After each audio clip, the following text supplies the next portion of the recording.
Selamat pagi, jemaat yang dikasihi Tuhan. Salam, puji nama Tuhan. Kita akan memulai ibadah kita pada pagi hari ini.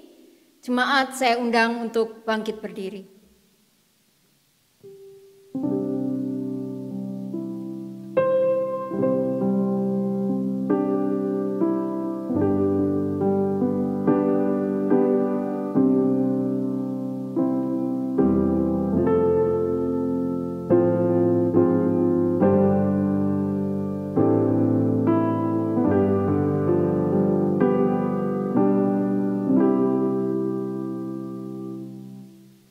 Pertolongan kita ialah dari Tuhan yang menjadikan langit dan bumi dan yang telah memilih kita sebelum dunia dijadikan, supaya kita kudus dan tidak bercacat di hadapannya. Kiranya Allah Bapa yang Maha Kasih, Juru Selamat kita Yesus Kristus, dan Penghibur kita Allah Roh Kudus, hadir dan memimpin ibadah kita dari awal sampai selesai. Amin. Sebab karena besar kasih setia Tuhan yang mengantar kita untuk menikmati hadirat-Nya. Bagi Dia segala pujian dan kemuliaan sampai selama-lamanya. Sungguh besar setiamu.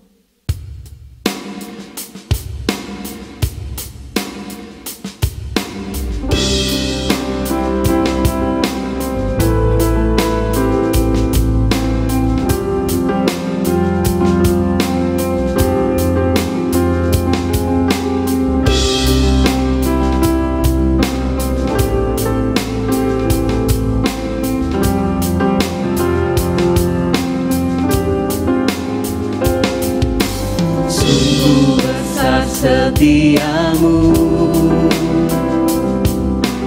nyata di sepanjang hidupku, jaramu telah layakkan kehidupanku.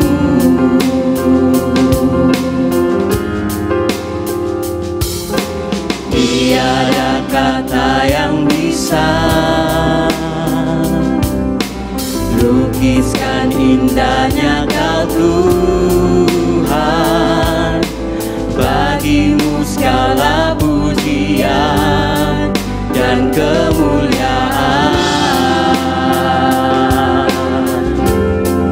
Ku tinggikan Engkau Tuhan, melebihi segalanya. Lebih dalam ku menyembah, dalam roh dan kebenaran selamanya.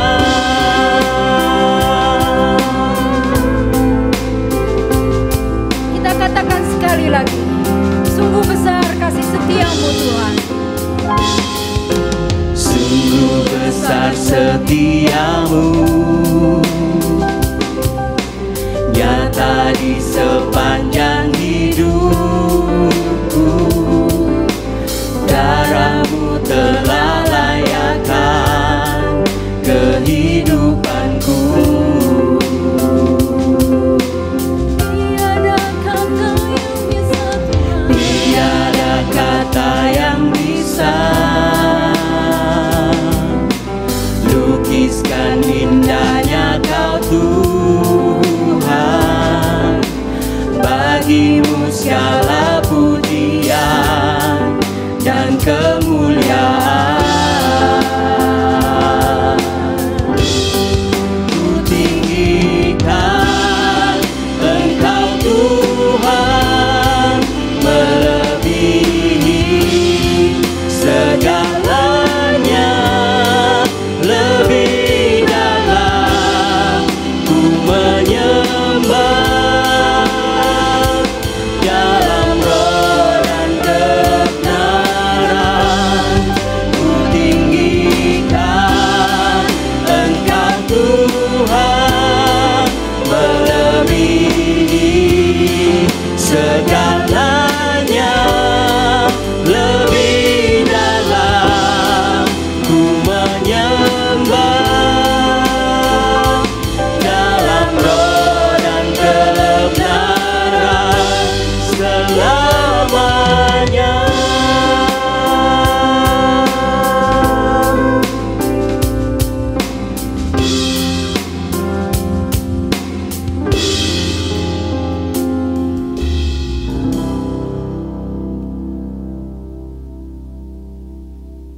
Kami mengucap syukur ya Tuhan, sebab pada pagi hari ini kami merasakan betapa besar kasih setia Tuhan.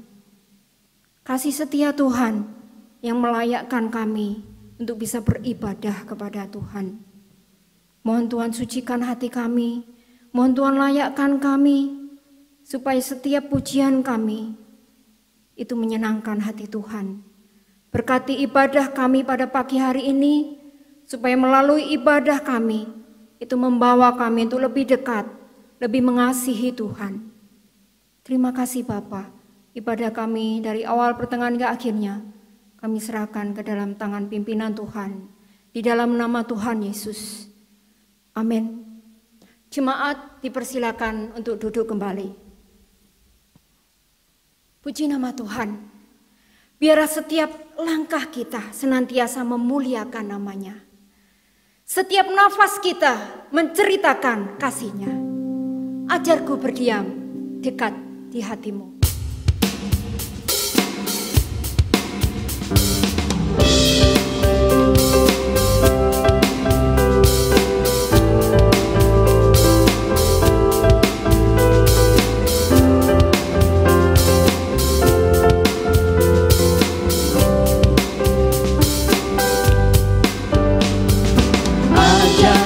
Berdiam dekat di hatimu, di saat ku berpaling temukan cintamu. Sana kau menanti untuk bawaku lagi bersekutu dalam damai yang sejati. Oh, ku damba hadirmu. Oh, inilah rinduku. Hidupku hanyalah untukmu. Segenap hatiku kagumkan kebaikanmu. Napasku menceritakan kasih-Mu. Ajarku berdiam dekat di hati-Mu.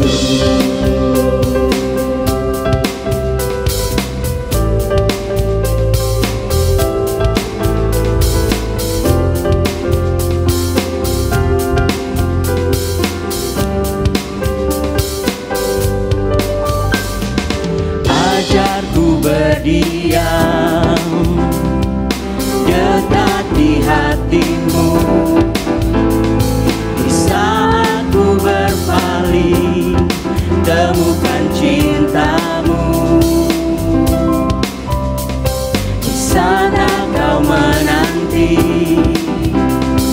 untuk bawaku lagi bersekutu dalam damai yang sejati.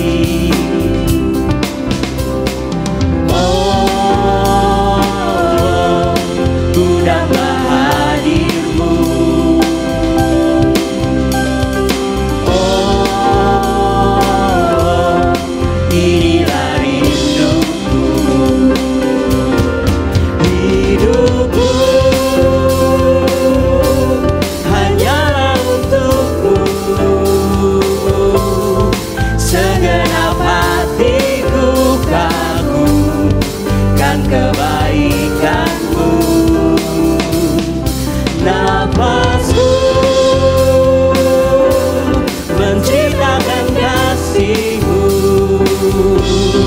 Ajarku berdiam dekat di hati-Mu. Ajarku berdiam dekat di hati-Mu.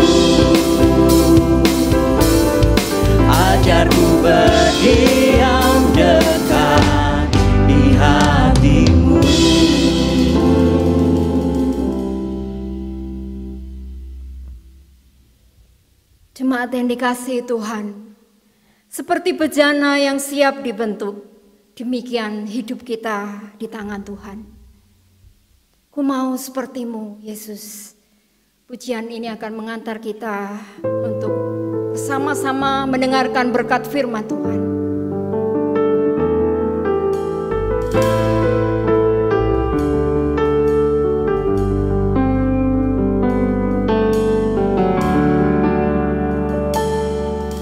Bagaikan bejana siap dibentuk, demikian hidupku di tangan-Mu.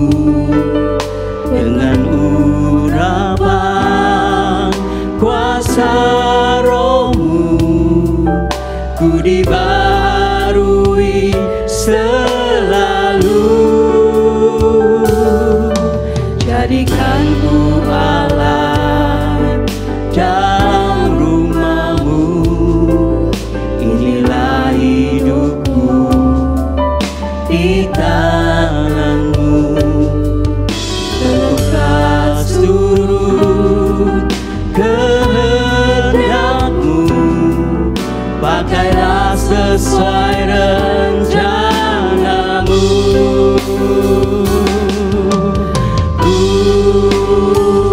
Mau seperti-Mu, Yesus,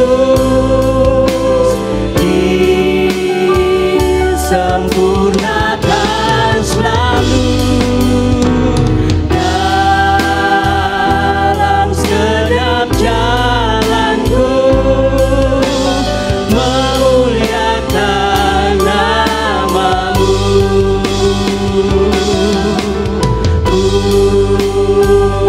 Mau seperti-Mu, Yesus, disempurnakan selalu dalam segenap jalanku, memuliakan nama-Mu, memuliakan nama-Mu, memuliakan nama-Mu.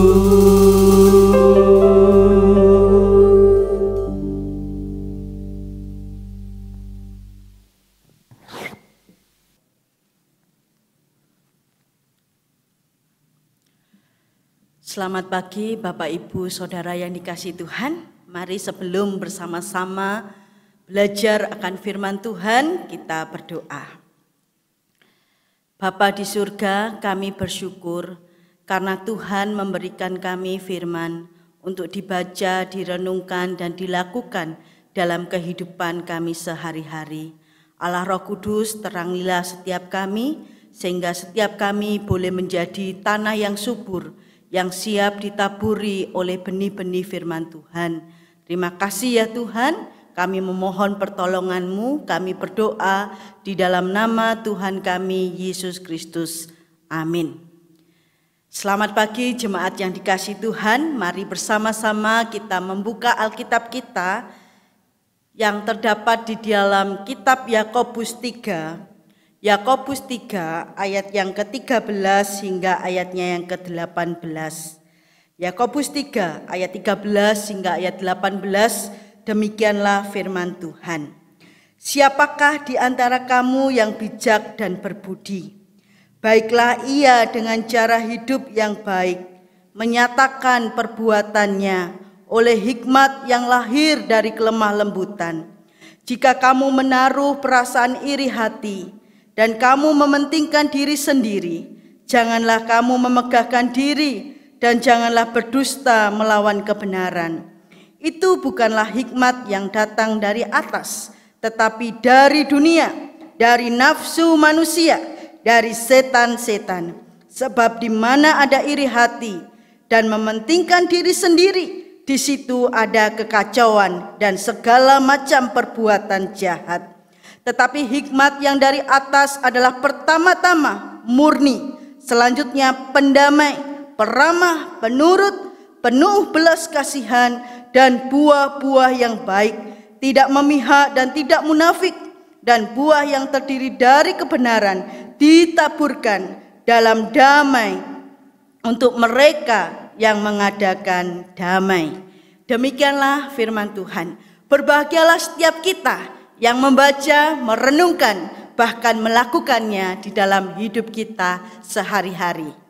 Saudara yang dikasihi Tuhan dan yang mengasihi Tuhan, suhu badan merupakan salah satu indikator yang penting dalam menentukan kesehatan kita pada saat ini. Terkait dengan hal ini, maka alat ukur suhu badan yang tepat, yang akurat, yang baik sangat dibutuhkan dan sangat penting tentunya. Oleh karena itu, hari ini kita melihat ya, termometer itu mengalami perubahan yang tajam, yang drastis dari yang dulunya kecil dan kalau pemakaiannya perlu ditaruh secara langsung ke bagian tubuh kita, hari ini berubah menjadi sangat sederhana gitu ya, dengan tanpa sentuhan langsung dengan tubuh kita. Cukup dengan ditembakkan di atas kepala kita, bahkan hari ini sudah melalui sensor gitu ya, melalui tangan kita, itu sudah bisa mengukur akan suhu badan kita. Nah, alat suhu badan yang demikian ini dirasa lebih nyaman dan lebih baik daripada sebelumnya, bukan? Nah, dengan kata lain, keberadaan alat pengukur suhu badan saat ini telah mengalami transformasi, telah mengalami perubahan dan memberikan dampak yang baik, memberikan manfaat yang baik. Ngomong-ngomong dengan diri kita, apa yang berubah terhadap diri kita? Apakah kita mengalami perubahan yang drastis, perubahan yang signifikan di masa pandemi ini? Perubahan apa yang terjadi? Apakah kehadiran kita menjadi berkat? Melalui firman Tuhan yang kita baca di dalam Yakobus 3, ayatnya yang ke-13 hingga ayatnya yang ke-18, mengingatkan kita semua di masa pandemi ini, seperti apa perubahan yang diharapkan oleh Tuhan. Perubahan seperti apa yang diharapkan oleh Tuhan. Perubahan yang diharapkan oleh Tuhan, yang diharapkan oleh firman adalah perubahan diri menjadi bijak dan berbudi. Sekali lagi, perubahan diri menjadi bijak dan berbudi. Didasari pada ayat yang ke-13. Dikatakan demikian, siapakah di antara kamu yang bijak dan berbudi? Siapakah di antara kamu yang bijak dan berbudi? Menarik, kata bijak dalam bahasa Yunani adalah memakai kata sophos, yang berarti orang yang dalam tindakan didasarkan oleh kesalehan dan integritas. Didasarkan oleh kesalehan dan integritas. Bandingkan dengan Efesus 5 ayat 15. Janganlah hidup seperti orang bebal, tetapi sebagai orang yang arif. Jadi sinonim dari kata bijak di dalam bahasa Indonesia adalah arif. Tetapi di dalam bahasa Yunani memakai kata yang sama, yaitu sophos. Dan kata berbudi memakai kata epistemon, artinya cerdas. Bukan sekedar cerdas, tapi berpengalaman. Artinya dia memiliki pengetahuan sebagai seseorang yang ahli. Nah, bagaimana melihat diri seseorang itu bijak dan berbudi? Yakobus memberikan lanjutan dari pertanyaan yang dia serukan dengan berkata, baiklah ia dengan cara hidup yang baik menyatakan perbuatannya. Dengan kata lain, seorang dikenal, diketahui, bahkan diakui, dipuji, didemonstrasikan kehidupannya ketika dia bijak dan berbudi dari apanya? Kehidupannya. Dari kehidupannya. Nah, Yakobus mendaftarkan kehidupan seperti apa sebagai tanda-tanda dari hidup bijak dan berbudi. Kita lihat di dalam ayatnya yang ke-17 dan 18. Dikatakan demikian. Ya, ayat 17 dan 18. Tetapi hikmat yang dari atas adalah pertama-tama murni. Selanjutnya pendamai, peramah, penurut, penuh belas kasihan dan buah-buah yang baik, tidak memihak dan tidak munafik, dan buah yang terdiri dari kebenaran ditaburkan dalam damai untuk mereka yang mengadakan damai. Kata-kata yang begitu indah, menarik untuk diteliti lebih lanjut. Tanda yang pertama dikatakan adalah murni. Apa itu artinya murni? Murni itu asli gitu ya. Bebas dari kekotoran batin yang disebutkan di dalam ayat 14 sampai 16. Kekotoran batin itu seperti apa? Ya, ayat 14 dan 16 digambarkan iri hati, mementingkan diri sendiri dan lain sebagainya. Dan melawan kebenaran. Kemudian tanda kedua adalah cinta damai. Artinya apa? Seseorang yang dapat mempraktekkan perdamaian dan juga menghasilkan perdamaian. Jadi dia mempraktekkan perdamaian, maka dapat menghasilkan perdamaian. Kemudian perhatian gitu ya, terbuka, memberikan perhatian itu artinya terbuka kepada orang lain. Penurut artinya bersedia menuruti permintaan yang wajar. Artinya kalau bersedia menuruti permintaan, dia mampu mendengarkan dengan baik. Kemudian penuh belas kasihan dan buah yang baik. Artinya mampu secara aktif bersimpati pada kebutuhan bukan diri sendiri tetapi kebutuhan orang lain. Tidak memihak, mampu berpikir teguh dalam pengabdiannya kepada Tuhan. Jadi standarnya adalah Tuhan, gitu ya. Tulus, tidak ada kemunafikan, sesuai dengan penampilan. Wow, keren sekali ya tanda-tanda dari seseorang yang bijak dan berbudi. Dengan kata lain, hidup bijak dan berbudi terwujud dalam kehidupan yang saleh. Terwujud dalam kehidupan yang saleh. Karakter dari hidup bijak dan berbudi sangat luar biasa, berdampak bagi diri sendiri, orang lain, lingkungannya, baik keluarga maupun masyarakat, bahkan di mana ia berada itu menjadi berkat. Itu artinya hidup yang demikian konsisten dengan karakter Tuhan. Konsisten dengan karakter Kristus. Konsisten dengan kekudusannya Tuhan. Menarik, Yakobus memberikan tanda yang jelas ya, dan sangat baik dalam kehidupan bersama. Di sisi lain, ketika saya melihat tanda-tanda ini, Bapak Ibu Saudara yang dikasihi Tuhan, saya melihat bahwa diri saya pun bergumul untuk menjadi orang bijak dan berbudi. Ada pergumulan-pergumulan, dan terkadang merasa diri jauh dari hal tersebut. Namun syukur kepada Tuhan, Tuhan tidak mencari akan sebuah kesempurnaan, tetapi Tuhan mencari orang yang mau berubah. Orang yang memiliki kemauan untuk berubah, mau serupa dengan Kristus Yesus.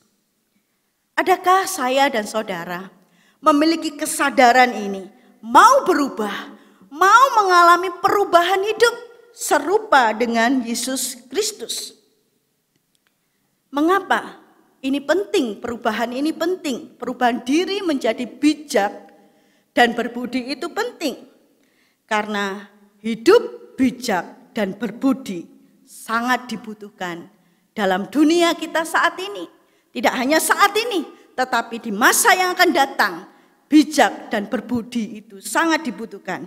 Dimanapun kita berada, baik itu keluarga kita, gereja kita membutuhkan orang yang berbudi dan bijaksana. Membutuhkan di pekerjaan kita, di sekolah kita, bahkan bangsa dan negara kita membutuhkan orang-orang yang bijak dan berbudi. Nah, Bapak Ibu Saudara yang dikasihi Tuhan, bagaimana kita menghadirkan hidup bijak dan berbudi? Bagaimana kita dapat menghadirkan hidup bijak dan berbudi? Di ayat yang ke-13 dikatakan setelah dilanjutkan, baiklah ia dengan cara hidup yang baik menyatakan perbuatannya oleh, kita tekankan ini ya, oleh hikmat yang lahir dari kelemah lembutan. Kelemah lembutan. Bagaimana kita bisa menghadirkannya? Dari hal yang sederhana, tapi bermakna, tapi penting dan mendesak untuk dilakukan, yaitu kelemah lembutan. Dalam bahasa Yunani memakai kata prouteti. Dan King James Version menerjemahkannya dengan kelemah lembutan, gitu ya. Sedangkan NIV itu menerjemahkan dengan kerendahan hati. Apapun terjemahannya, tetapi di dalam bahasa Yunani kata kerendahan hati dan kelemah lembutan ini bersinonim, artinya memiliki kesamaan. Kata prouteti ini mengekspresikan apa gitu ya? Dalam terjemahan bahasa Indonesia gitu, kalau diterjemahkan, kata prouteti ini mengekspresikan kekuatan yang ditunjukkan dengan melayani dan kelembutan. Nah, kata Yunani ini, kata kerendahan hati, prouteti ini muncul tidak hanya di dalam Alkitab kita ternyata. Dalam literatur non-Alkitabiah gitu ya, tulisan-tulisan pada masa itu, ternyata kata prouteti ini, Bapak Ibu Saudara, menggambarkan seekor kuda. Seekor kuda ya, yang seperti apa? Yang dipatahkan dan dilatih untuk tunduk pada kekang. Ya, kuda punya kekang dan dia tunduk pada hal itu.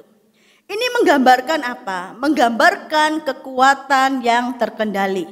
Secara khusus orang Kristen perlu di bawah kendali Roh Kudus, perlu di bawah kendali Tuhan, Sang Pencipta dan yang berkuasa atas segala sesuatu.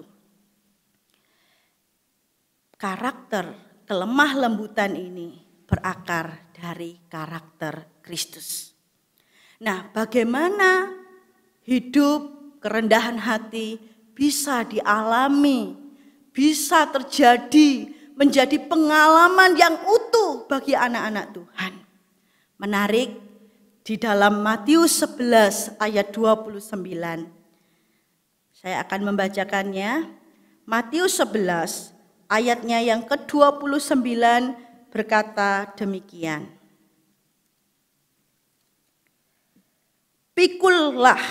Pikulah kuk yang kupasang dan belajarlah padaku, karena aku lemah lembut dan rendah hati, dan jiwamu akan mendapat ketenangan.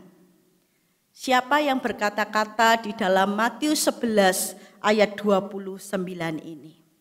Tidak lain dan bukan adalah Tuhan Yesus Kristus. Kunci bagaimana kita bisa rendah hati.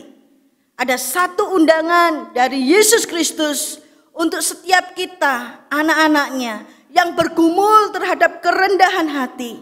Tuhan menawarkan undangannya, yaitu belajarlah kepadaku. Belajarlah kepadaku. Belajar bukanlah sesuatu yang asing bagi setiap kita. Bahkan ada yang mengatakan bahwa belajar itu adalah seumur hidup. Mungkin menempuh pendidikan bisa selesai sampai S3 gitu ya. Tetapi belajar tidak hanya berhenti ketika mengenyam pendidikan di dalam instansi-instansi pendidikan. Tidak hanya terbatas itu. Tetapi belajar itu seumur hidup. Demikian juga ketika belajar akan kerendahan hati, itu perlu seumur hidup. Dan Yesus Kristus mengundang kepada setiap kita untuk belajar. Dan komponen dari belajar itu, kalau guru familiar ya, ada sisi kognitif, sisi afeksi, dan sisi psikomotor. Kalau dengan bahasa yang sederhana, belajar itu meliputi pengetahuan, yaitu otak, kemudian meliputi perasaan, yaitu hati, dan meliputi tangan. Apa itu? Perlu dilakukan.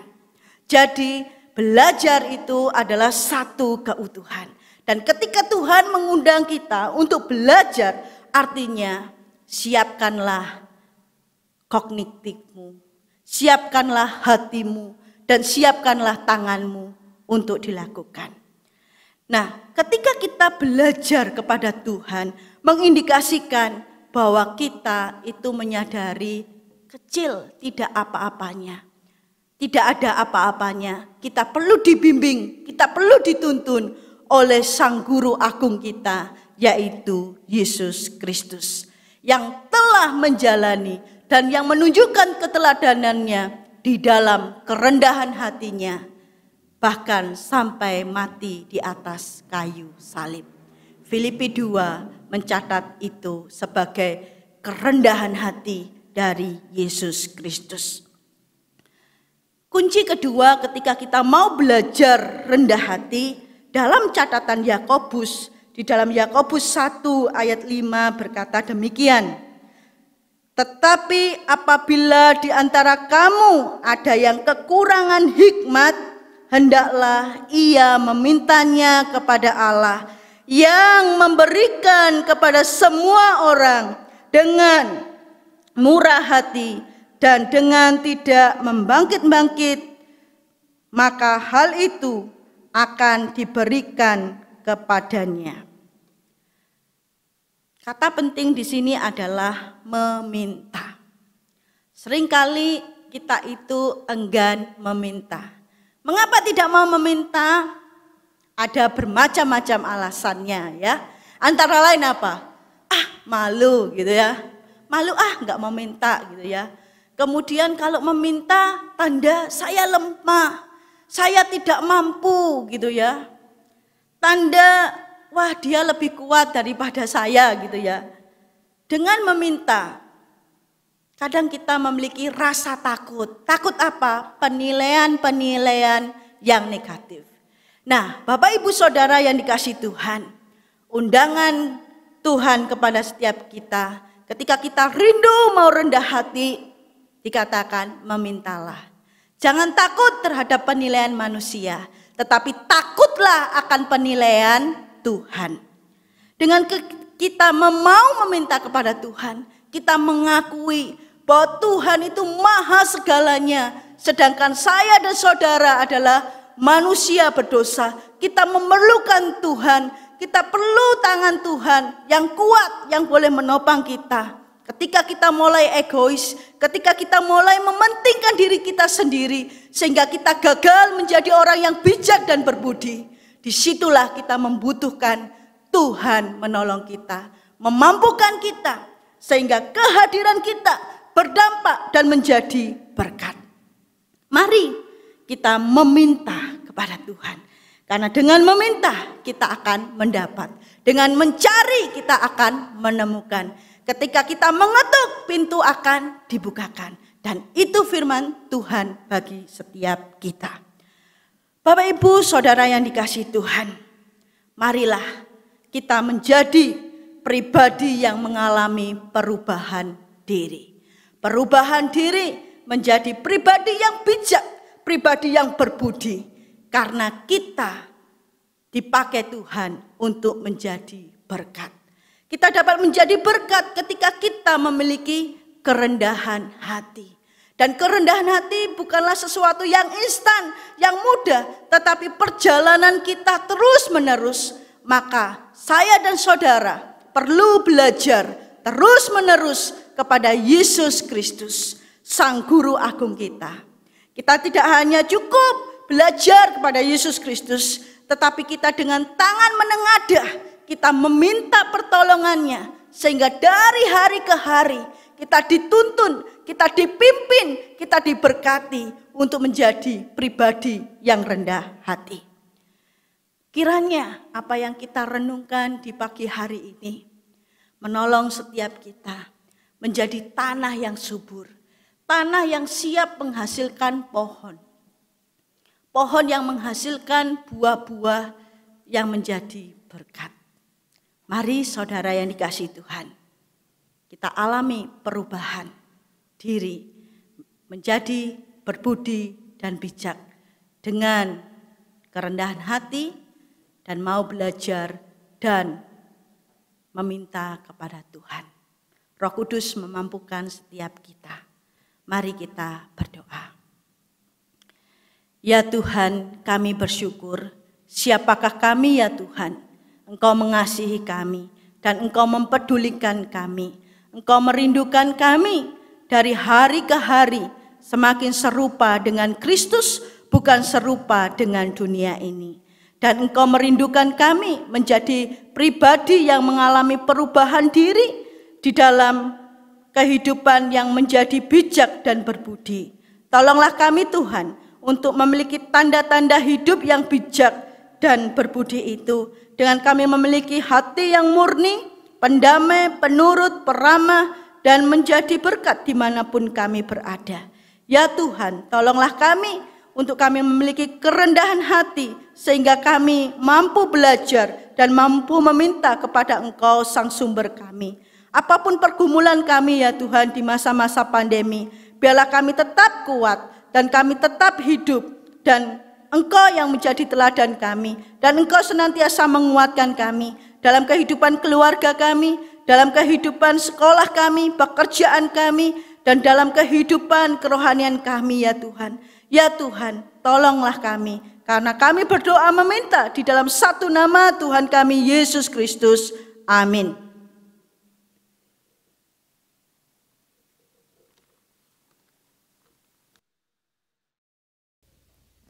Puji nama Tuhan, biarlah firman Tuhan menjadi berkat buat kita semua.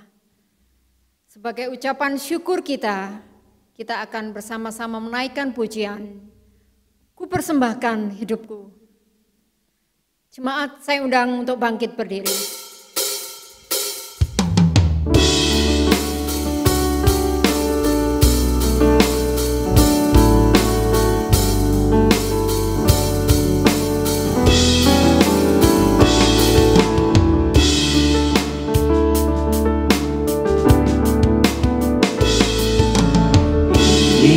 Aku semua milikmu, ku serahkan padamu Tuhan.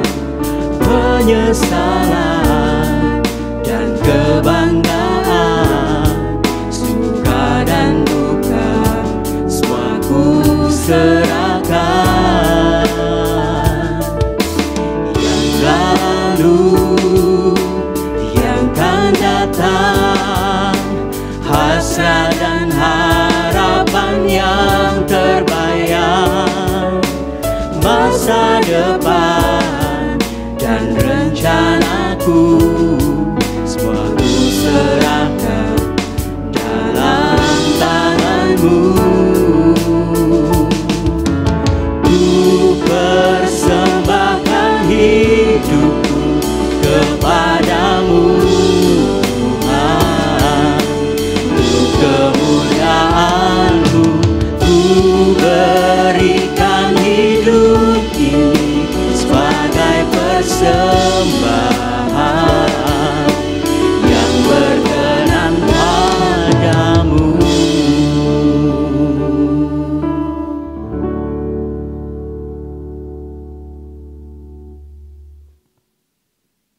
bersama-sama dengan jemaat Tuhan di seluruh permukaan bumi. Mari kita mengikrarkan pengakuan iman kita seturut dengan pengakuan iman rasuli yang berbunyi demikian. Aku percaya kepada Allah, Bapa yang Maha Kuasa, Khalik langit dan bumi, dan kepada Yesus Kristus, Anaknya yang tunggal Tuhan kita, yang dikandung dari Roh Kudus, lahir dari anak darah Maria, yang menderita sengsara di bawah pemerintahan Pontius Pilatus, disalibkan, mati dan dikuburkan, turun ke dalam kerajaan maut. Pada hari yang ketiga, bangkit pula dari antara orang mati, naik ke surga, duduk di sebelah kanan Allah, Bapa yang Maha Kuasa. Dan dari sana ia akan datang untuk menghakimi orang yang hidup dan yang mati. Aku percaya kepada Roh Kudus, gereja yang kudus dan am, persekutuan orang kudus, pengampunan dosa, kebangkitan hidup, dan hidup yang kekal. Amin. Jemaat dipersilakan untuk duduk kembali. Kita akan bersama-sama mengikuti doa syafaat.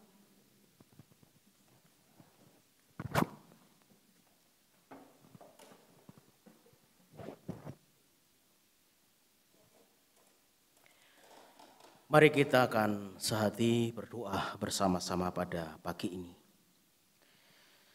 Kami bersyukur kepadamu ya Tuhan, Bapa yang setia dan mengasihi kami.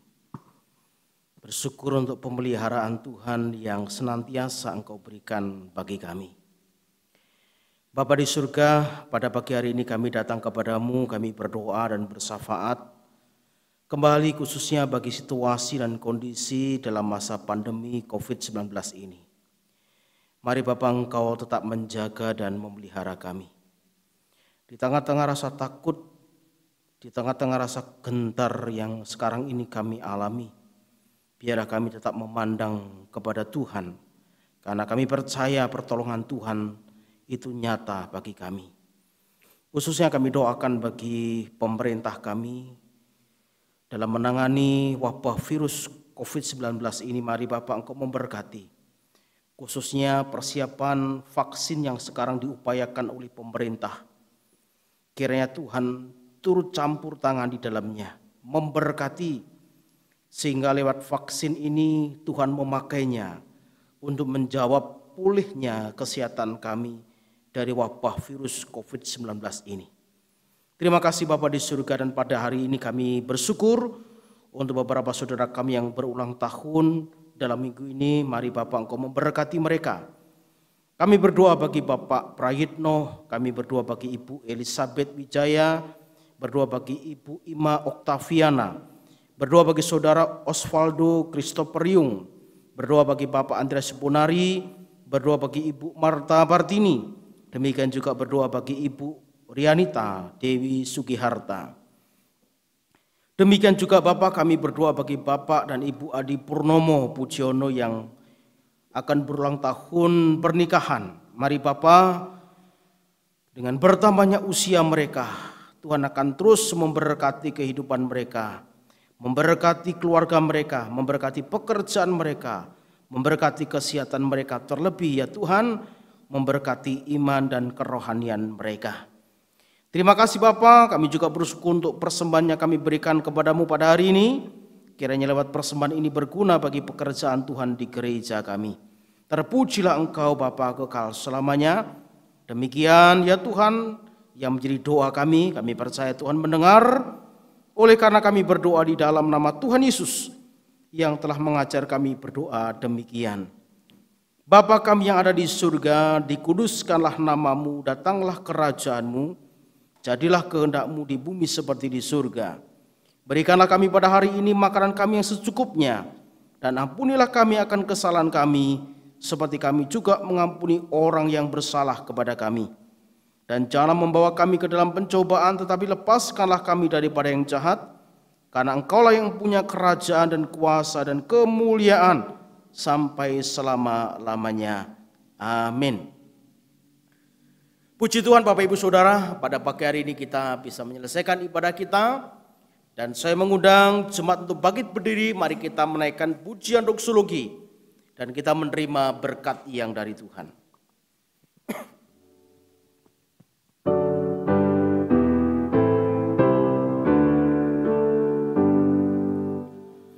Puji Allah Bapa Putra, puji Allah Roh Kudus, ketiganya yang esa. Pohon selamat sumber berkah.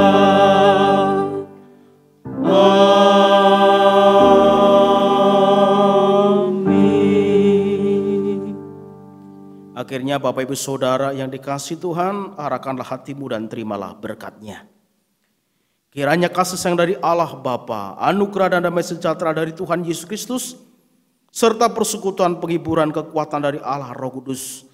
Kiranya berkat Allah Tritunggal memberkati kita semua, mulai hari ini bahkan sampai selamanya. Amin.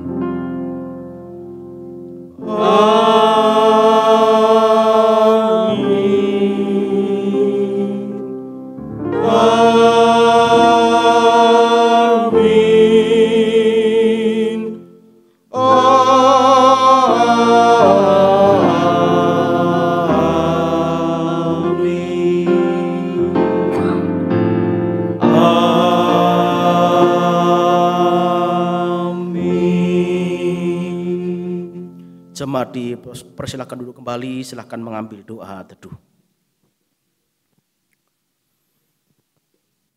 Ada beberapa hal yang akan kami sampaikan pada pagi hari ini, saudaraku. Yang pertama, kotak persembahan disiapkan di depan pintu utama gedung utama gereja kita. Mohon Bapak Ibu jemaat yang sudah mempersiapkan dapat langsung memasukkan ke kotak persembahan. Atau bagi saudara ingin memberikan persembahan lewat transfer, dapat transfer ke nomor rekening Gereja Persekutuan Kristen Malang.